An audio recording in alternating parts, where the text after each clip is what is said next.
E aí, vamos botar a mão na massa agora e colocar um roteador crossbar para rodar? Bora lá? Antes de mais nada, eu criei um repositório aqui para que você possa clonar localmente e a gente trabalhar juntos, tá? Tem todo o código básico que você precisa, tem a configuração básica do roteador crossbar.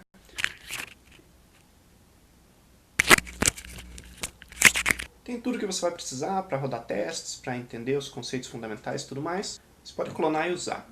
Eu escolhi a linguagem Python para fazer esses exemplos, não porque você necessite usar Python para trabalhar com crossbar, mas porque de todas as linguagens que eu podia escolher, acho que essa é a mais fácil e mais simples. Ademais, você vai só precisar ler, basicamente, e entender os conceitos. Depois você pode pegar esses conceitos e aplicar na linguagem que você usa, com o framework que você usa, com a biblioteca que você vai usar. Tá certo? Então vamos lá. Então, em primeiro lugar, vamos pegar aqui o Kleber Solutions, curso online crossbar, e vamos cloná-lo. Muito bem. Temos aqui alguns componentes, são o autenticador, o Django Backend, esse tal de Notifier, o Router e um Tester. Então a gente vai entrar aqui no Router, para a gente ver como é a configuração do crossbar. Você pode não estar vendo os diretórios aqui, mas temos um ponto crossbar. Isso é bem importante, porque no diretório local onde você vai rodar o crossbar, espera-se que haja um ponto crossbar, o diretório. E ali dentro vai ter o config. Vamos dar uma olhada aqui. Ponto crossbar. Olha lá, config.json. Tem também ali nesse meu repositório um tls config.json, mas isso é para quando a gente começar a trabalhar com TLS, o SSL, com HTTPS e tudo mais. Então vamos dar uma olhada aqui no config.json. Então ali é um arquivo de configuração em JSON. Você tem a opção de fazer YAML, mas não vejo um motivo aparente agora. Na tela, o meu JSON parece que não tem as aspas, mas isso é um pluginzinho do meu VI. Então, quando eu entro na linha, você pode ver que tem as aspas corretamente. Então, é um JSON correto, ele não tem nada especial. E aqui a gente tem algumas configurações interessantes. A gente tem versão que é o 2, esse tal de controller, que por hora a gente vai ignorar, e os workers. O controller ele funciona como o supervisor, não sei se você já ouviu falar, mas é um processo que supervisiona outros processos. Então, o crossbar é uma ferramenta muito completa, então se você quiser ele pode servir como supervisor para você, servir também como servidor web estático e também mensageria e também RPC. Mas é muito difícil que numa aplicação em produção você queira realmente usar o crossbar como o gerenciador de outros processos. Por quê? Porque naturalmente você vai querer que o crossbar esteja isolado, que ele não sofra de eventuais problemas de, por exemplo, falta de memória que pode ter dentro de uma máquina de workers, ok? Então o crossbar fica isolado no canto dele, sem ser afetado por qualquer tipo de problema, sei lá, disco cheio, falta de memória, excesso de forks, qualquer coisa que um processo de worker possa fazer, deixa ele isolado, deixa ele num componente quieto. Então a gente não vai usar realmente os controllers, só alguns workers aqui. Então o primeiro worker é do tipo router, então ele é um roteador. E ele define realms, quer dizer, são reinos. A parte legal do crossbar é que ele tem esse isolamento em reinos. Então, se você tem um reino configurado de um jeito, com algumas permissões, com algum tipo de autorização, com algum tipo de autenticação, ele é independente do outro reino. Você pode usar coisas em comuns, mas você pode também ter reinos completamente independentes. Então, se você tem uma aplicação que você consegue fazer um ambiente de testes, você pode fazer um realm chamado testes, um realm chamado homologação e um realm chamado produção, e eles são completamente independentes. As mensagens de um não vão para o outro. E as chamadas da RPC de um também não vão para o outro, nem os registros, nem nada. Ele é completamente isolado, isso é muito legal. E aqui a gente define papéis, ou roles, certo? Então o primeiro papel que a gente vai definir aqui, e é uma definição estática nesse caso, e ok, isso é bom, você vai ver que é bem simples, a gente vai dar o nome de Anonymous, que é a pessoa que não logou de forma alguma. Mais ou menos como é um website. Você pode ter comunicação entre um usuário não logado, que você não sabe quem é e portanto você não confia, e o teu sistema, mas isso com restrições. Então você pode, por exemplo, criar um prefixo tanto para mensagens quanto para RPCs chamado anon, de anônimo. Então, você pode permitir, por exemplo, que os anônimos leiam essas mensagens. Ok? Você pode estar lidando em um sistema que controla sistemas de concessionárias e você quer no site exibir quando um carro novo foi vendido, tal, balãozinho na tela, usa o sistema de mensageria ou mesmo que você usa no teu sistema. Não tem problema nenhum, é só leitura. Então aqui você vai definir permissões, olha só. Então, quando eu digo URI nada, significa tudo. Quer dizer, não filtre por nada, filtre tudo. Tudo que cair nesse filtro aqui. Você tem 3 opções de matching. O primeiro é o exato, depois prefixo, e o terceiro é o wildcard, que permite que você use coringas. Então, aqui na URI eu poderia, por exemplo, usar anon. Só anon. Sem ponto, sem nada.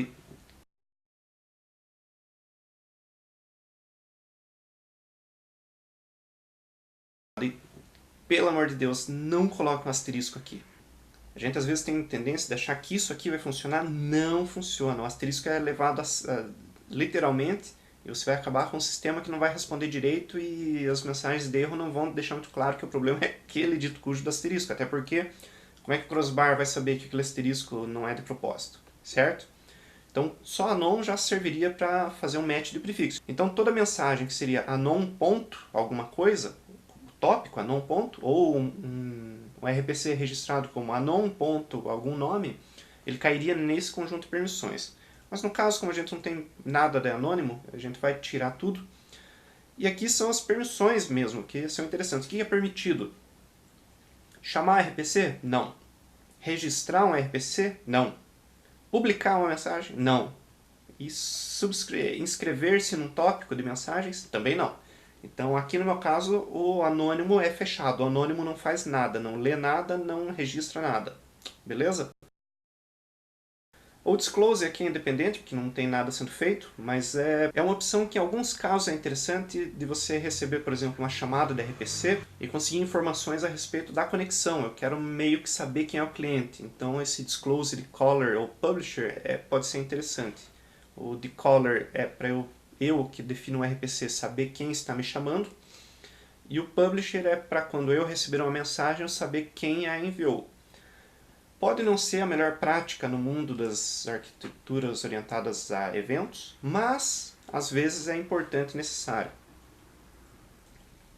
Sistema de cache a gente nem vai falar aqui, pode deixar true. E aqui nós temos um exemplo do que eu falei, de ter o prefixo, né? Deixei salvo aqui no arquivo para você ver. Então, digamos que eu quisesse um anônimo que pudesse fazer alguma coisa, ou ler alguma coisa, ter acesso a algo, eu usaria essa URL, que é o anon ponto. Essa é a anotação para eu dizer ponto asterisco, mas não coloque asterisco, por favor, dá um problemão. Então, fazendo match de prefixo, e nesse caso, se eu quisesse liberar acesso, seria, você pode chamar métodos, mas você não pode registrar. Você também não pode publicar nenhuma mensagem, mas você pode inscrever-se em um tópico de mensagens, certo? O disclose aqui, true ou false, isso depende do caso de uso, beleza?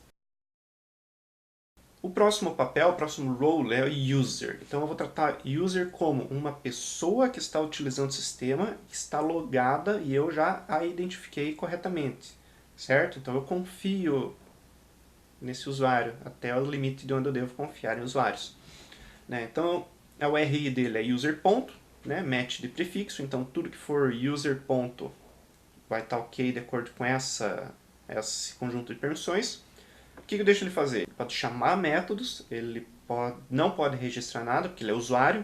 Então, quando eu penso em usuário, não pense tanto na pessoa, mas pense na interface que dá acesso à pessoa. Então pode ser o celular, numa app, ou pode ser o navegador. Então, o navegador poderia registrar um método? Não, isso dá errado, não deveria. A não ser em algum caso que se queira fazer alguma mágica, alguma demonstração, alguma coisa assim.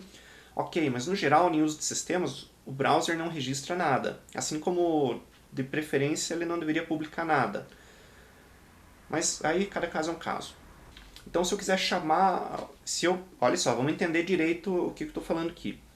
Eu me loguei, eu fiz uma conexão autenticada aqui no roteador, e eu sou um usuário. Então, por isso que o nome aqui é user, da minha permissão. Então, eu sou, para o roteador, um user. Então, quando eu quiser chamar um método que é prefixado por user ponto, o roteador vai me deixar. Se eu quiser registrar um método prefixado por user ponto, o roteador não vai deixar. Se eu quiser publicar uma mensagem com o prefixo user ponto, o roteador não deixa. Se eu quiser me inscrever em um canal que começa com user ponto, o roteador deixa. Um canal quer dizer um tópico de mensagens. Eu botei esse exemplo org aqui, que é o de uma organização, uma organization.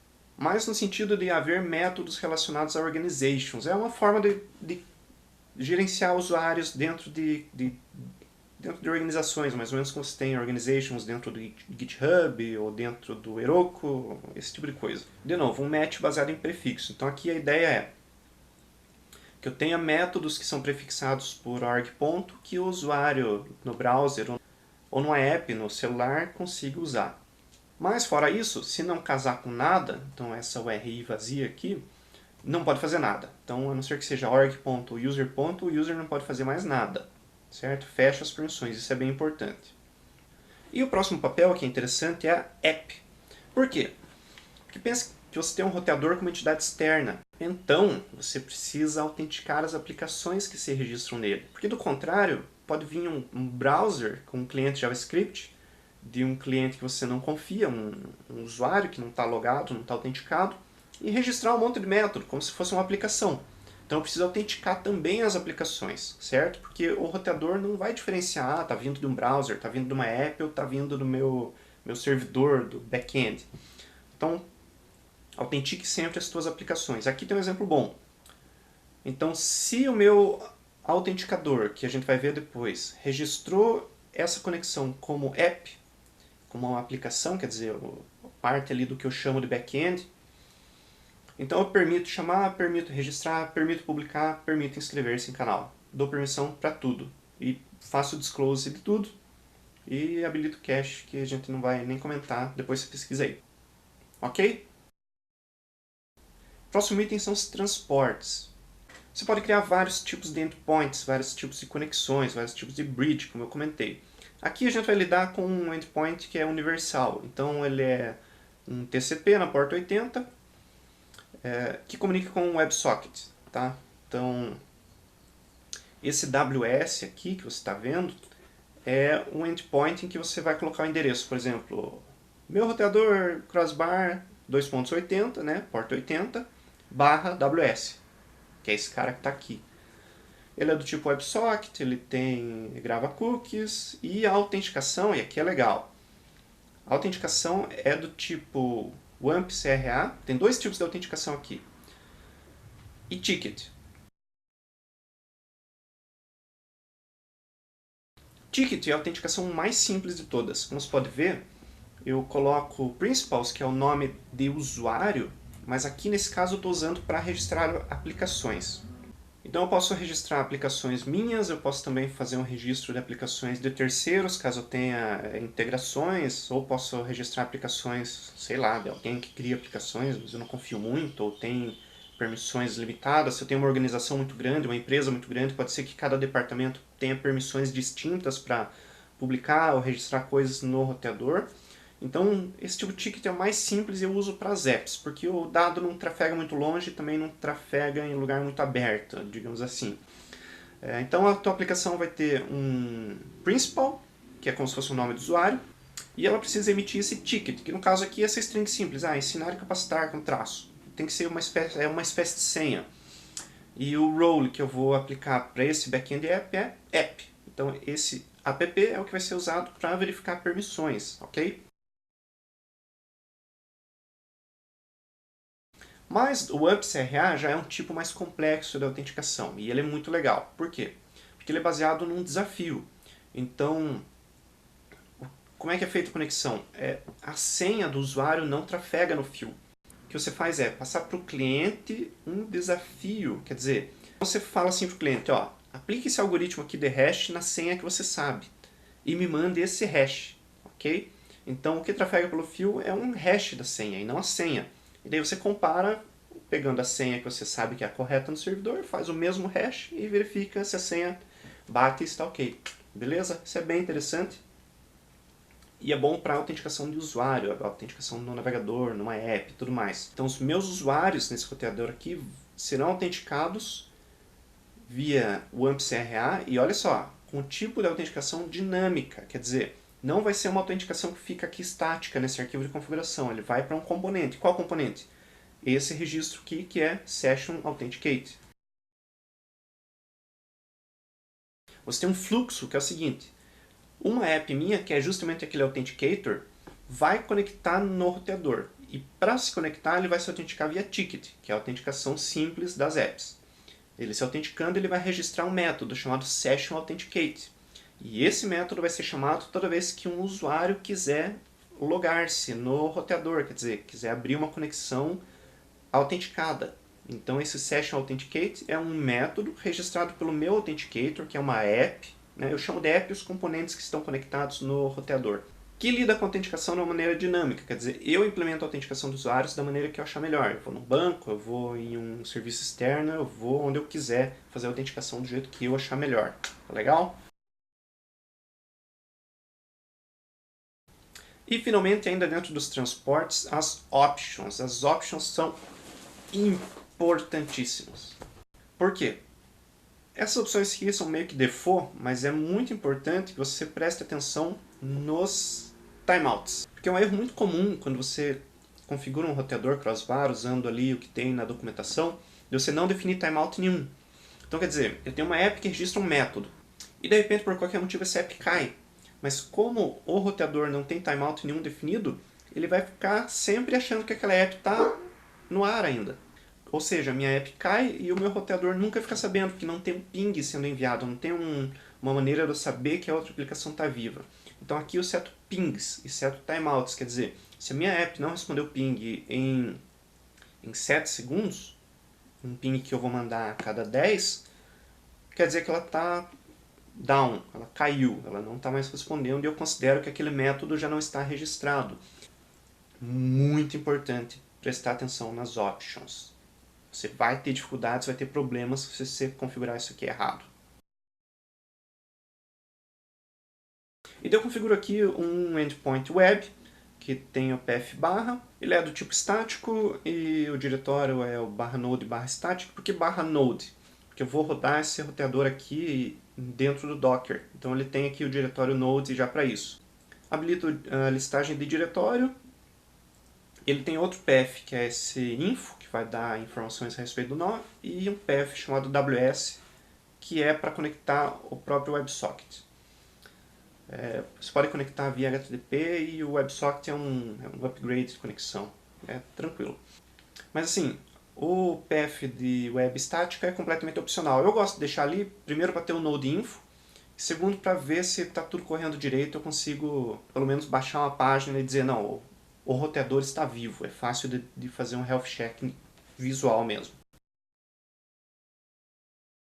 E é isso. Acabou a configuração. A partir daqui a gente já consegue botar esse nó para rodar. Mas a gente vai fazer isso na próxima aula. It's a magical and mystical performance as you perambulate right down the road with your pockets full of stardust and perfection and Jesus on your side.